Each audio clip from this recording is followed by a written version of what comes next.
This is a stacked team. Holy crap. Okay, whose team is this? I mean, what's the name of the team? It is Hearth. Okay. But holy smokes. Just to let you know, BBJ, Ishbu, McIntyre, Crowan, and Arthalon. That's a name I haven't seen in a long time as we go into Dragonshire for game number 1. This is the beauty of the HGC Open is you find these players who either want to get back into HGC Pro or played in the past and haven't been playing lately, and like, wait, Blizzard provide a way for you to like have guaranteed money? I might as well try that.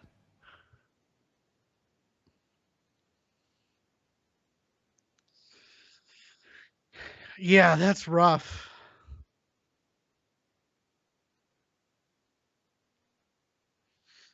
Uh, yeah, no, was it no tomorrow? It was not.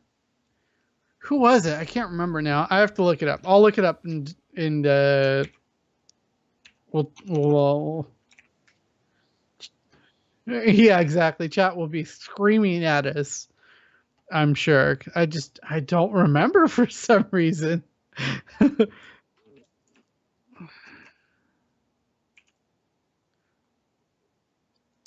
Yeah, you're right. There we go. Beast up.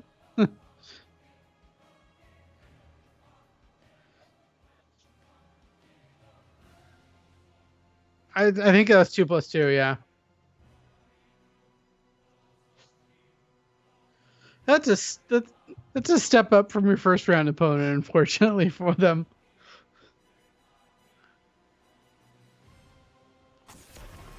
Number 1 player killer banned out.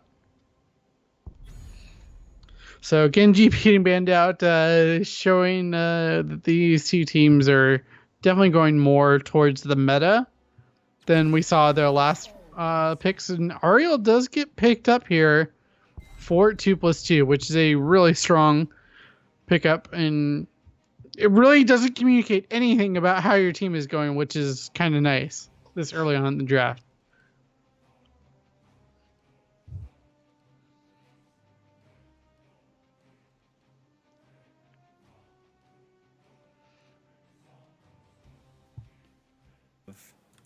Of from the side of 2+2.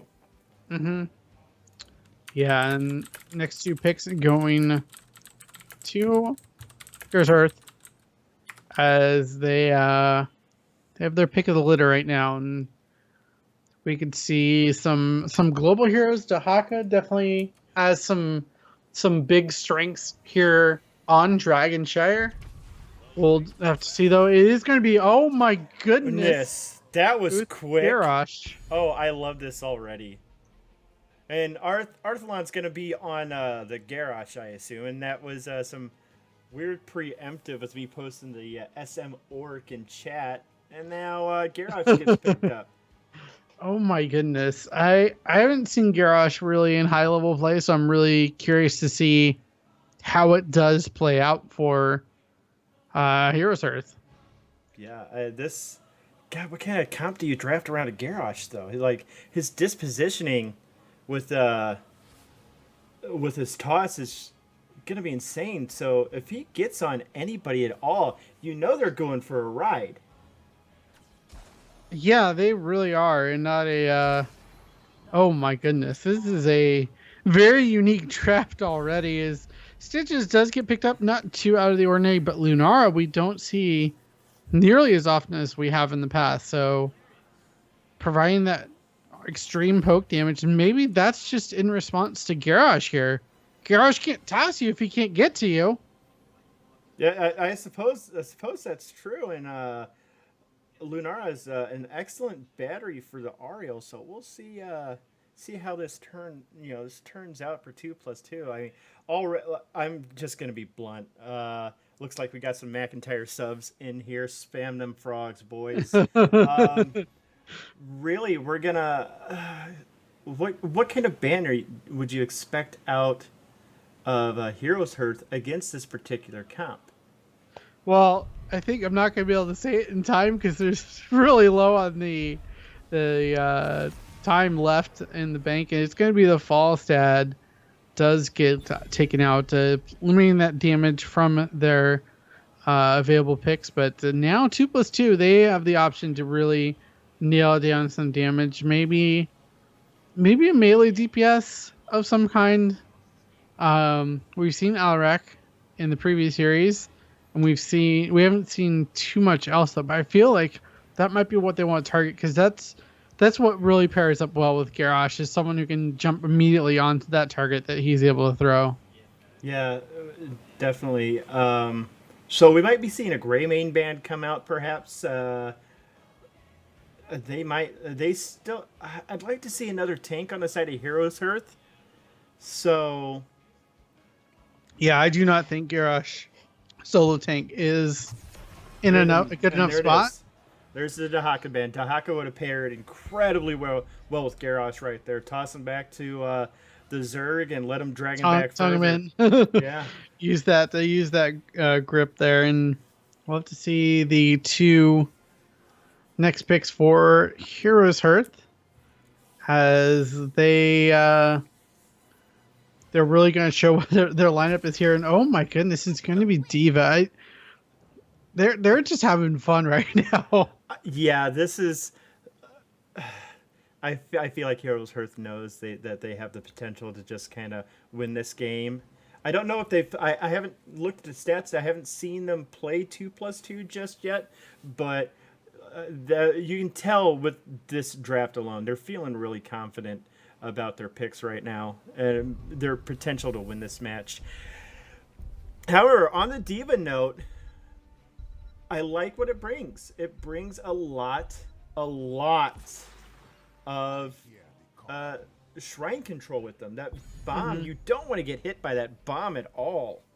And we see it followed up with a Nazebo and an instant Tyrael Zul. I like the Zul pick here. It's going to provide a lot of counter pressure here if the Zul is left alone. And it's really on 2+2 to force the action in other lanes so Zul can get that value. And with the Tyrael, Sanctification is going to be incredibly handy here.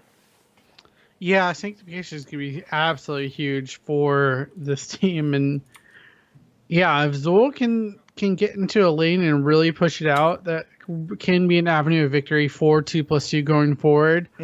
Nazebo, we haven't seen it in a little while. There was kind of a spurt of a lot of Nazebo in HGC of all levels. But we are remaking the draft. I think someone disconnected or something. Yeah, so it looks like McIntyre disconnected on accident, so we'll kick it back to... Oh, wait. Looking at the draft lobby, it looks like they did actually ask the rules. Wait, what?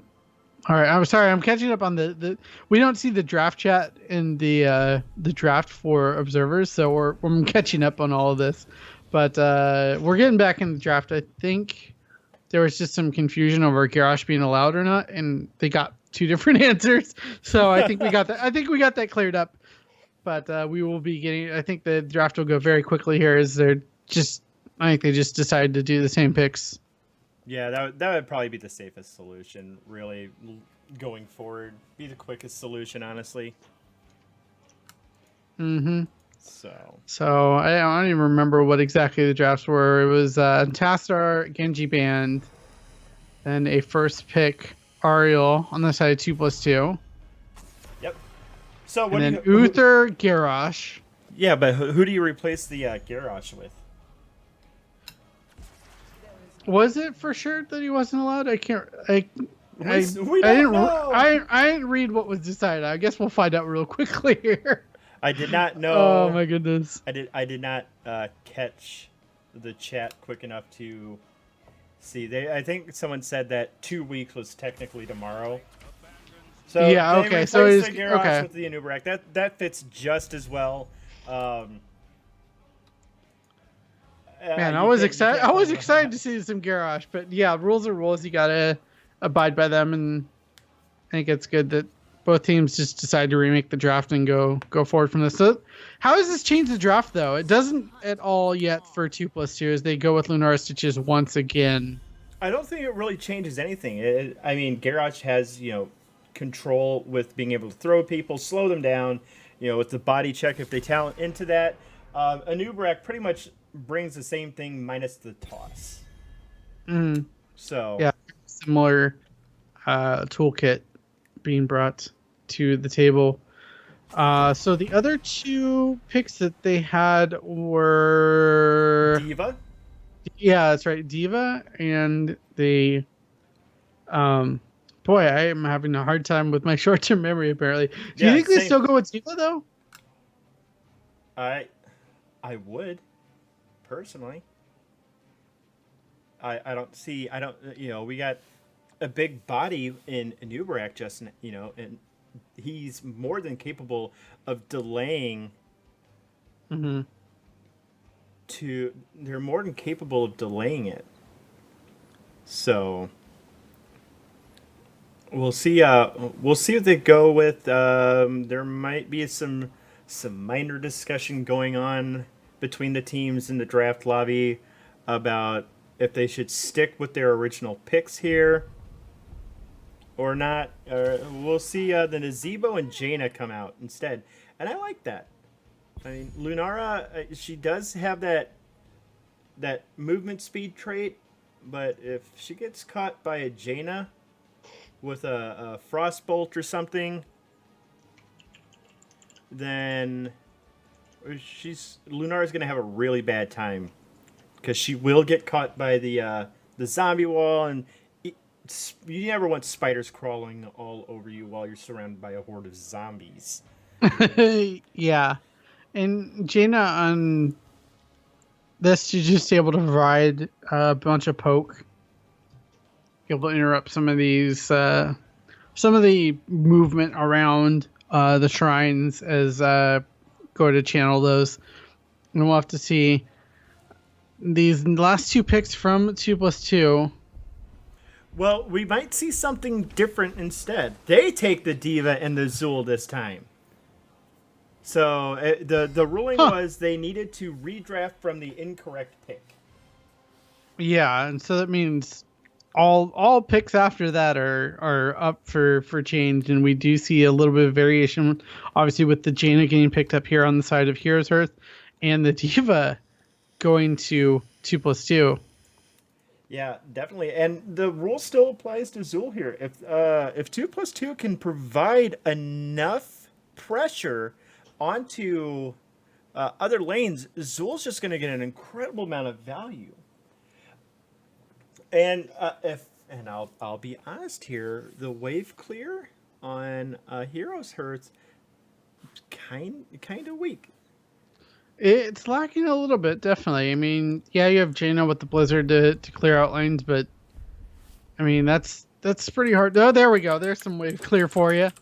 Lyric does get picked up as the final pick for Heroes Hearth and the second warrior for their squad.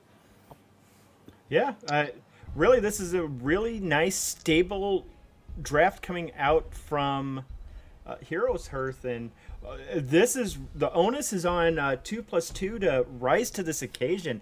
Like I said, the Heroes Hearth is an incredibly stacked team, and 2+2 is really going to have to show up to combat Heroes Hearth. So we'll see how this turns out. I do like McNulty snatching the Diva away just now. Yeah, I do like that as well. That's a pretty fun little tidbit of the draft starting again. So we're waiting for this game to load up, something you never see in actual HGC games. Because they have hashtag production value. I have production value. I have a computer and OBS and some images. It's something though. It's good. But yeah, both teams loading in. Just based on the skill of alone, I'm gonna have to say Heroes Earth probably has the upper hand here. Yep. Their execution will be on point, I'm sure, as BBJ pauses things up here as we go in. Yeah. Just kidding, folks.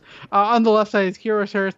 You might recognize a few of these names. We have BBJ playing Uther Ishbu on the Anubrak McIntyre playing Leoric, Crowan on Jaina, and Arthalon playing Nazebo. And on the side of the underdogs, 2+2, we've got Tythel on the Zool, McNulty on the Diva, Raytor on the Ariel, Hollis on the Stitches, and Exon on the Lunara. Lunara? Did I just forget the girl with 2 rib cages' name? Remember, everyone, Lunara has 2 rib cages. So we're 2 rib cages. The blind hook connects onto a nothing. It's going to be a 5v5 engagement to start things off. The Wisp does come out, gets eliminated by Ishbu in quick order, and the dance of the first few seconds of this game continues. Probably nothing going to go too crazy here. Lots of damage going out, though. Ishbu taking a ton of damage, does get that big heal from Uther, and is not going to make it out, as Crowan as well is in trouble.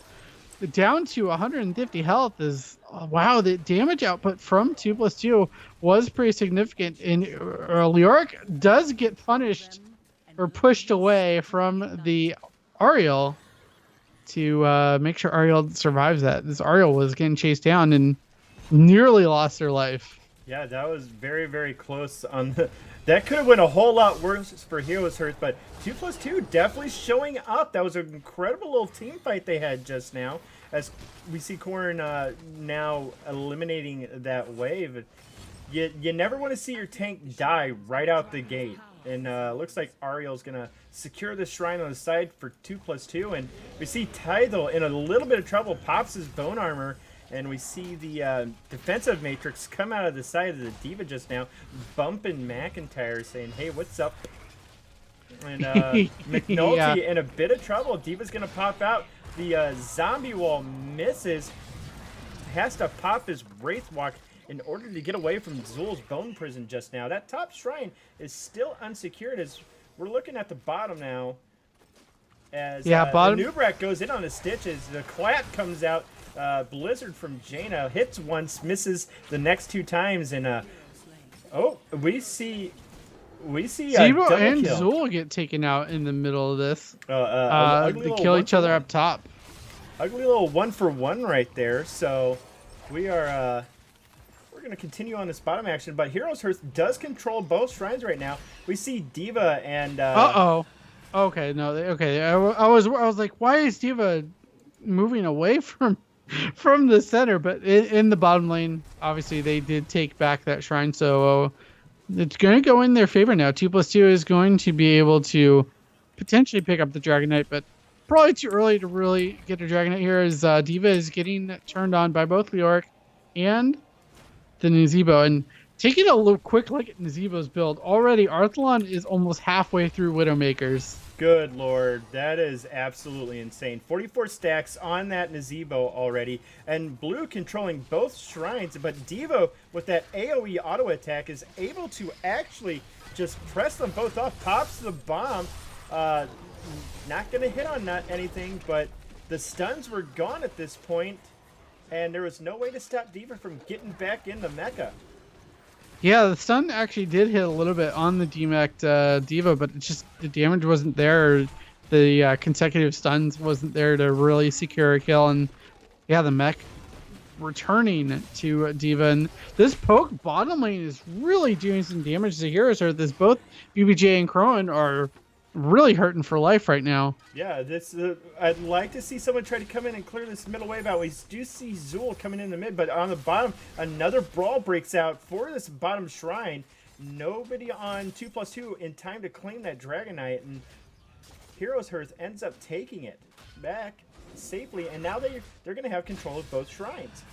McIntyre Wraith walking to the creep wave to punch it in the face with this giant mace, and we see McNulty on the Diva wanting to head top to reclaim it, but bottom, another fight breaks out.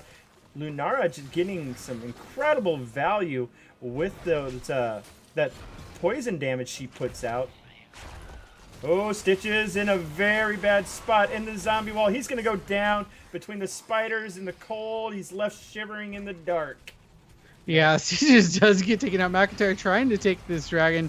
Not going to be successful with the use of D.Va here. Arthlon getting focused on here.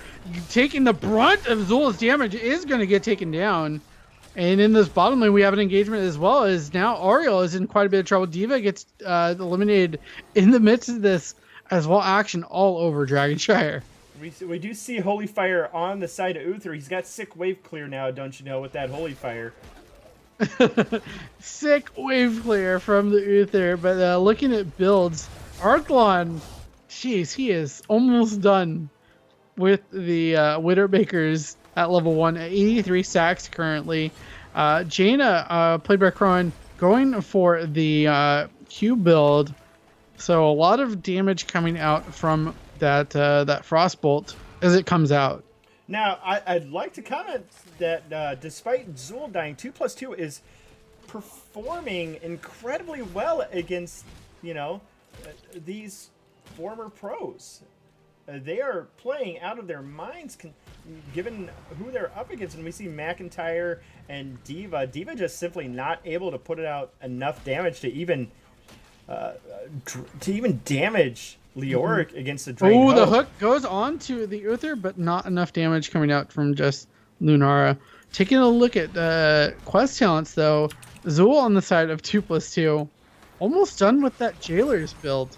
Ooh, hold that thought real quick. We saw a Detainment Strike onto the Nubarak, and nothing really to follow up after that. It does look like that McIntyre's finally decided to back off. Couldn't handle 4 life bars coming out of the D.Va, despite having, Drain Hope and everything like that on his side. And there we go. Widowmaker's completes for Arthlon, but he is going to get focused down here. The attack from Zul putting a lot of damage on here. If D.Va has that boost, she might be able to disrupt him here.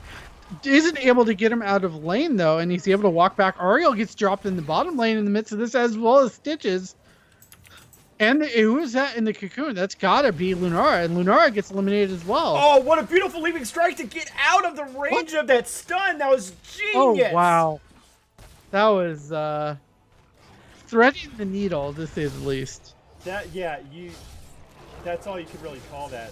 They lost 3, and somehow they didn't lose the Lunara right there. They do lose the D.Va on the top lane. This is probably going to be finally a Dragon Knight for the side of Hearth right now, as we see Nazebo up top taking that game, or that shrine. Yeah, they're in position to really disrupt here, and Zul not going to be able to interrupt in time. BBJ in a lot of trouble, though. Leaping Strike, once Stitches, he has to pop the Divine Shield in order to get himself out. I don't think this is going to save him. Is it going to be enough? No, the well doesn't. Well. The well didn't save him.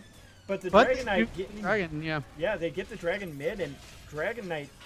That's a very cheeky use of Defense Matrix right there from the D.Va to kind of nullify that damage. And we see a Cleveland Browns punt come out of the Dragon Knight just now.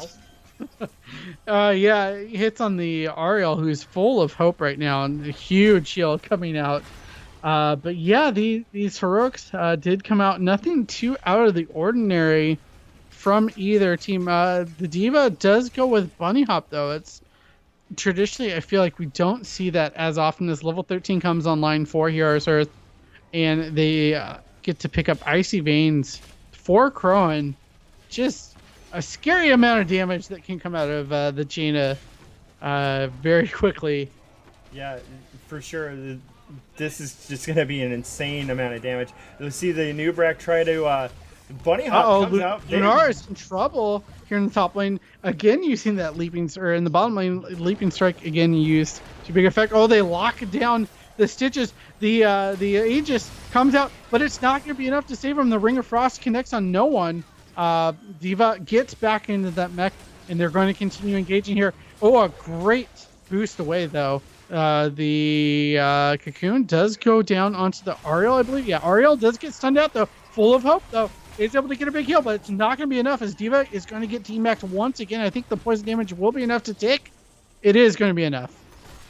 And Lunara? Not enough. Another good defensively. I'm not just going to call him defensive leaping strike because that's really how she's being forced to use him at the moment. But this is going to be a bottom keep for Heroes Hearth. Zool still pushing mid. McIntyre coming up to say, hey, what's up? Uses the Wraith Walk to juke the root. And this is a very, very dead Zool. Gets put back in the box by McIntyre. And Zool, there's no way Zool gets out of this. I don't know if the Entomb was totally necessary, but it definitely went on style points at least. Yeah. Crowan going to be picking up these Siege Giants on their side of the battleground. And wow, Heroes Hearth, this has been quite a exciting game as they're already up to 12 kills 10 minutes into this game to the 4 from 2+2. And they're going to be able to hit level 16 soon here. And that is a scary situation for 2v2. They're going to 2+2. They're going to not want to engage into this, being down that talent. And I'm curious to see what talents we see coming out. McIntyre just Wraith Walk into the middle of him. Bunny Hop comes out onto the Jaina, trying to get as many people as possible. But the Mech Bomb does come out. I don't think it's going to save her, and it doesn't. There was just too much damage for that small Korean girl to withstand. Yeah, the Entomb comes out onto the Lunara once again, and we'll have to see if it's enough to... Oh, the Detainment Strike does lock down Nubrak, but just still isn't enough. The damage output is just huge from Heroes Hearth right now. McIntyre getting a little bit aggressive, thinks better of it. Wraith walks down to the bottom lane to help out the bottom pressure. Continue pushing as they're going to threaten this keep wall. Yeah, and it really, you're holding all the cards right now. There's really, let those Siege Giants do their work to protect that 2-level lead. And we'll see Heroes Hearth already start securing those shrines. And we're going to see the Arthalon go on in the Ziba, or on the Zul right there. That's an awful lot of damage. Bone Armor does come out, followed by the Poison Nova, but he's still going to go down to the Gargantuan. Oh, the Arthalon. Beast Steps. Arthalon with the Beast Steps. But in the middle lane, we do have action with this Dragonite picked up by Ishbu. They're going to be able to get this fort. They punt the Diva away. And it looks like McIntyre is going to just zone out this Diva and try to dissuade her from coming in. He does Wraith Walk aggressively towards this bottom lane. Going to clear out this lane and let the Dragonite do the damage that it can as they get the wall down. They get the towers down. And this is a lot of damage coming out from them. This is a terrifying amount of damage. I also like what the Dragonite did with that Diva. Diva just taking an insane amount of damage just now. Gets put in the box. Is going to be in a whole lot of trouble. Frostring lands on 2. Aegis comes out onto the Zul right there, but Diva goes down. Zul is close to death. They get the... Heroes Hearth gets to keep the... They're going to try to threaten, I think, the game on this is, with Ariel going down here, that is going to be the death. Oh, Zul goes down as well. They're going to put pressure onto the core.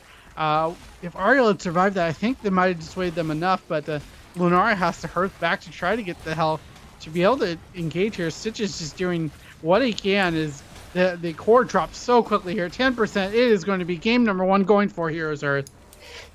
Whew! That, it didn't feel like 2+2 were out of it up until Heroics hit. And then Lunara was forced into some really, really hard decisions involving Leaping Strike, which I'll admit she had a sick couple of jukes away from some stuns that saved her life. But like as soon as ultimates came up, Heroes Hearth just kind of ran away with it at that point. The big problem is they were never able to get on that back line and get to Crowan on the Jaina. Crowan, in a 13-minute game, had 50,000 hero damage. That kind of tells you a bit of how that game went, I feel. As we are going to go into game number 2 shortly here, I imagine.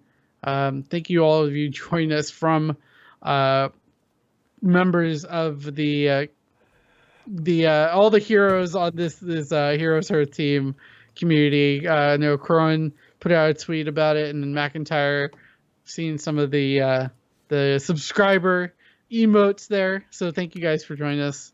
Barrel Boys. Really So throwing it back. yeah, we definitely are. We're seeing some. I saw some of those frogs in chat, and I'm like, oh, here comes McIntyre subscribers. So yeah, thank you everyone. We are Nexus Commentaries. With me is usually on OBS, but no stranger to casting himself, DJ Tyrant. I'm Zexrus. We're also part of a podcast on Tuesday nights at twitch.tv/BlizzPro called the Heroes Power Hour. If you like us, come check us out tomorrow night about 10 p.m. Eastern. If you don't like us and you want to let us know, I mean, stop by anyways. Let us know. Why not? So, oh man, what a crazy game one though. It was looking okay for 2+2, but then it quickly spiraled out of control. Like you said, those heroics came online for Heroes Hearth, and man, that's scary. I did notice though, Crowan made an announcement in his Discord. Heroes Hearth, they're a website, and they're sponsoring them, so that's pretty cool. Okay, we are ready for game number 2. It's going to be on Battlefield of Eternity. Let me make sure that I have the scoreboard right. Yes, I do. And we are going to keep moving on at this point. So, I mean, really, if you're 2+2, how do you respond? This is hard. I feel like you try to play the objective here more than team fight. But that's going to be hard because I think Heroes Hearth is just going to force engagements even on the objective. So we'll have to see what kind of bans come out. Are we going to see the Tassadar once again respected here by 2+2? Yeah, I really...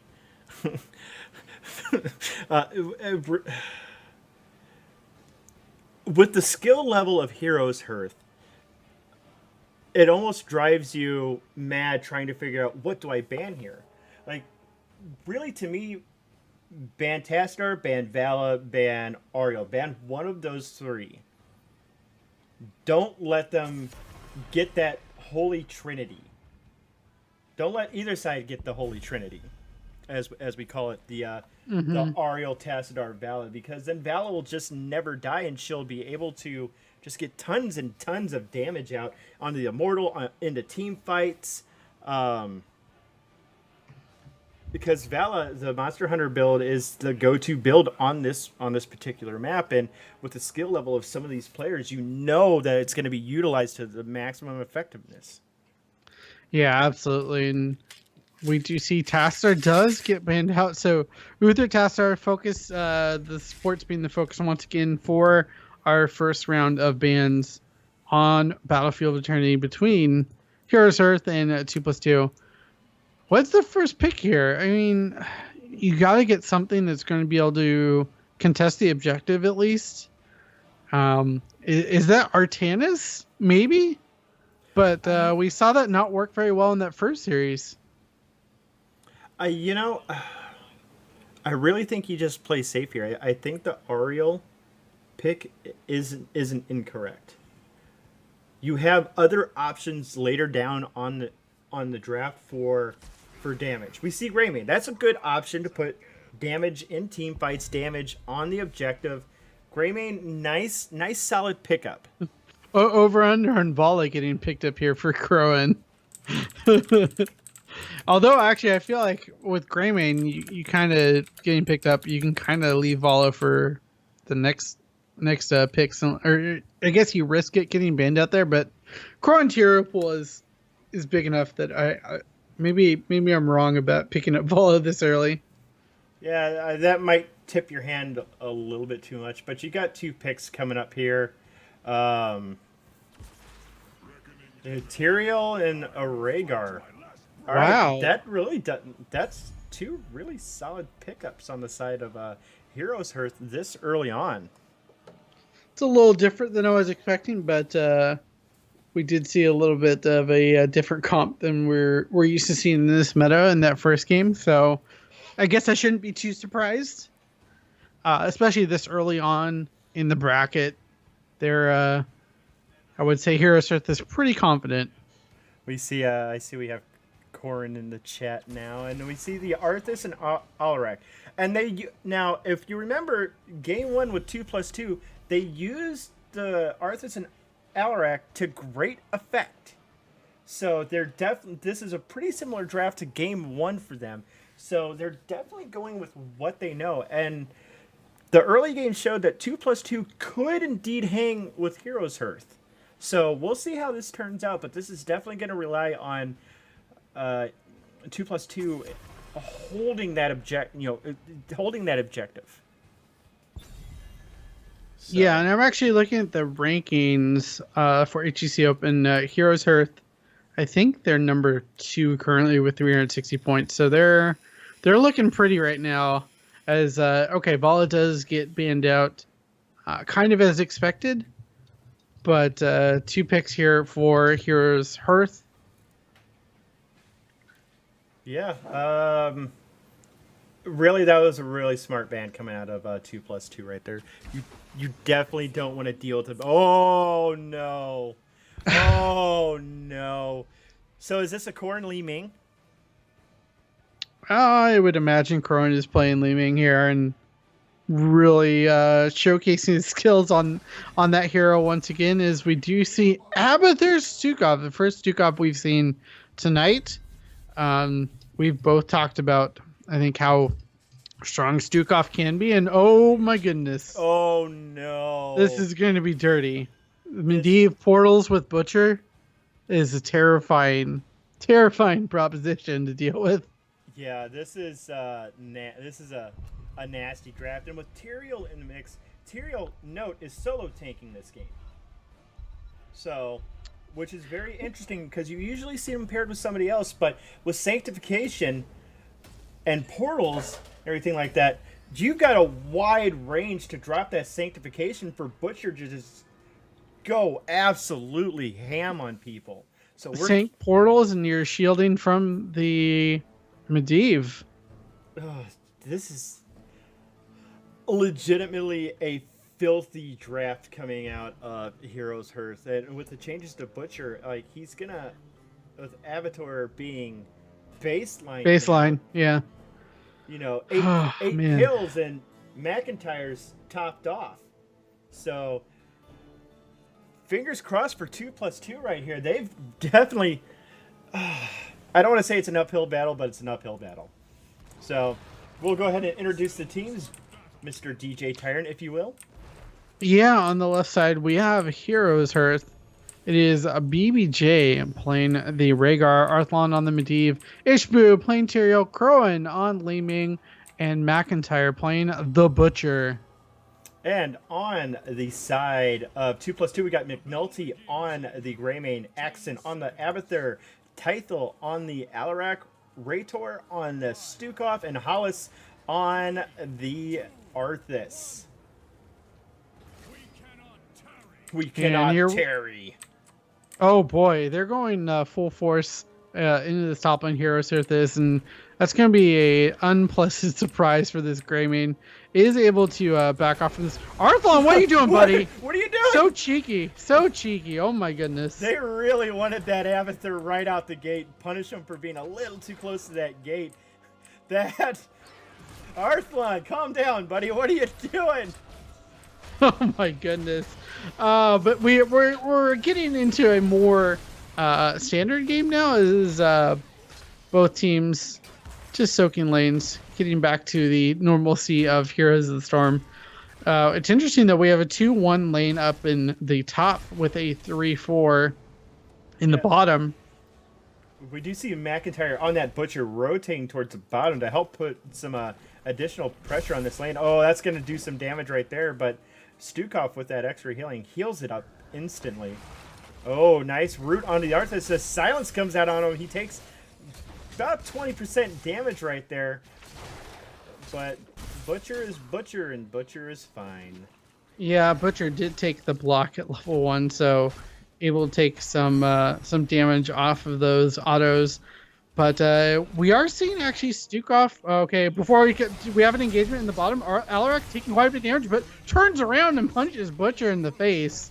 Yeah, That is first blood for 2+2. Good punishment on the side of 2+2. Just punishing that over aggression. BBJ in a bit of trouble, got silenced, hits the wolf form and manages to get out. He dodged the root from Arthas, and Medivh does get taken out by McNutty here in the top lane. So this is a really good position for 2+2 going into this first Immortal phase. I think they can go aggressive here, and this looks like what they're trying to do is, oh no, Alarak takes a ton of damage, gets body blocked by the Tyrael here, and gets finished off by BBJ. However, he did get one of his quests completed on that extended lightning just now, and Greymane comes in, throws a few swipes, but McIntyre on that Butcher still just going nuts on the demon right there. Good silence. Yeah, good silence. Interestingly enough, okay, Stukov is going to get focused down here. The charge in from Butcher is enough to eliminate Arthlon in quite a bit of trouble. Portals up. Portals are up. He is able to get away with 60 health. That turns into that bird form and gets away. I was expecting a spray on his way out the door right there, but 2+2 still in a pretty good spot right now. They did get some damage on their own core, forcing BBJ to come back and defend it. Pops the wolf form and goes in. You just see Corrin doing Corrin things, poking down that Immortal in the top side, trying to force the halftime show. But McNulty goes in on the wolf form, has to disengage very quickly back as Heroes Hearth quickly surrounded him. Yeah, interestingly enough, I was wanting to talk about this earlier, but the action was so crazy that we wasn't able to. But Lurking Arm for Stukov, they went with the Growing Infestation, even with its nerf recently to its cooldown increase now, taking that talent. Still going to be taking that to give that wider range on the Lurking Arm. But speaking of Stukov, Butcher does go in, but he is stunned out of it. They're trying to walk out of this. As Alarak is able to boost himself away, and they are able to walk away, but oh wait, McNulty is actually going to get taken out in the midst of this, and that means Heroes Hearth, they're going to be able to get this this Immortal pretty convincingly going forward. Yeah, the aggressive portal coming out of Medivh right there was kind of dissuaded by the Discord strike from Alarak right there, saying if you come through this door, you're gonna get shut up right away. And halftime show is over, and they just go in on the Immortal. There's really nothing 2+2 can do to stop it. They just try to burn down as much shielding on their opponent's Immortal as possible, and Alarak just constantly throwing lightning out. So. Yeah, it's still going to be a pretty healthy shield at about 50% going into this bottom lane. And now we're seeing the engagement continue. The poke from McCrowan here, just trying to get some sort of damage onto these structures to help this push continue even further. We have a matchup in the top lane that we don't ever really see. We have Abathur taking on Tyrael there, but the important action is in this bottom lane. This Immortal is still really healthy. The shield is still about 20%. Oh, and the stun comes out, though, onto Arthas. Is he going to get taken out? They try to dive in, but they decide against it. No, they do portal forward and get the kill. A lot of HP taken off, but they get the Butcher in return. So 1-for-1 trade.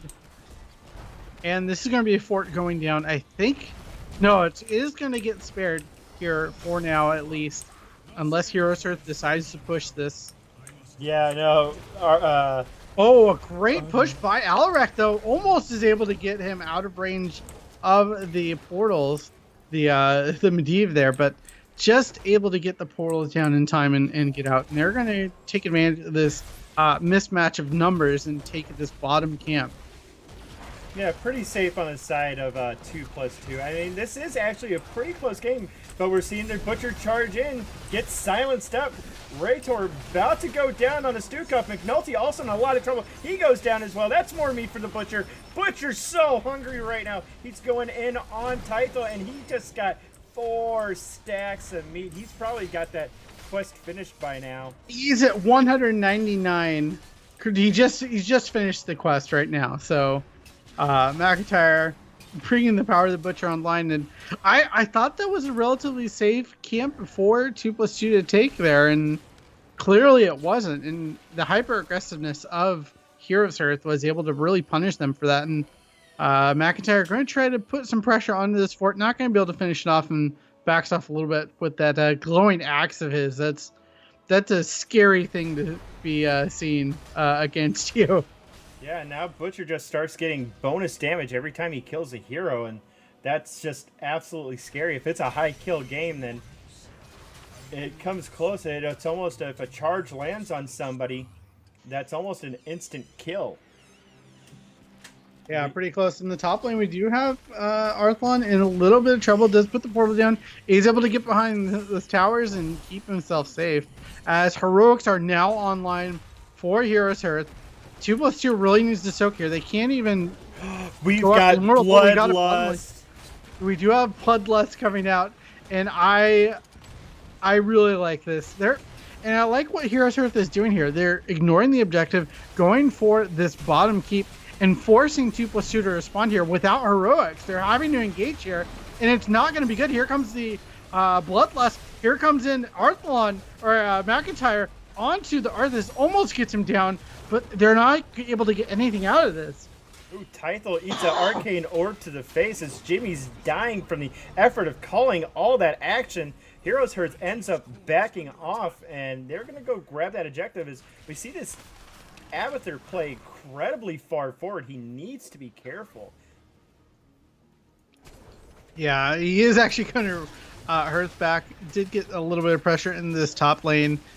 Fort taking a little bit of damage. Going to get cleaned up, though, as both teams now going onto the objective. But once again, Heroes Hearth just really far ahead. Yeah, and 2+2 is trying to engage into this to try to defend their Immortal, but McNulty in a whole lot of trouble, protected by the Medivh. Butcher gets, and McNulty gets hit. Oh no! This 3-man leyline, 4-man leyline seal, and this is trouble for Grayman. Grayman gets deleted by the Butcher. Butcher turns his focus on the Stukov and gets him as well. McIntyre does get that safety portal as he bounces back and forth. I think a little bit of showmanship there. Does get the Alrak as well. Arthas is next to drop, and that's going to be possibly, most likely, game.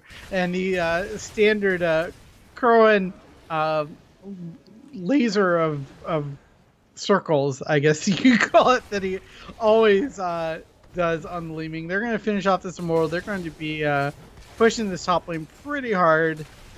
As bottom does get cleaned up. The Catapult's not going to be pushing that core quite yet. Yeah, I always appreciate seeing the Pink Floyd laser light show at the Battlefield of Eternity that Corrin brings along whenever he's playing that Leeming. And we do see 2+2 set up for a defense right here. But this Butcher is just getting more and more damage at this point. You saw him take out 3 people by himself that last fight.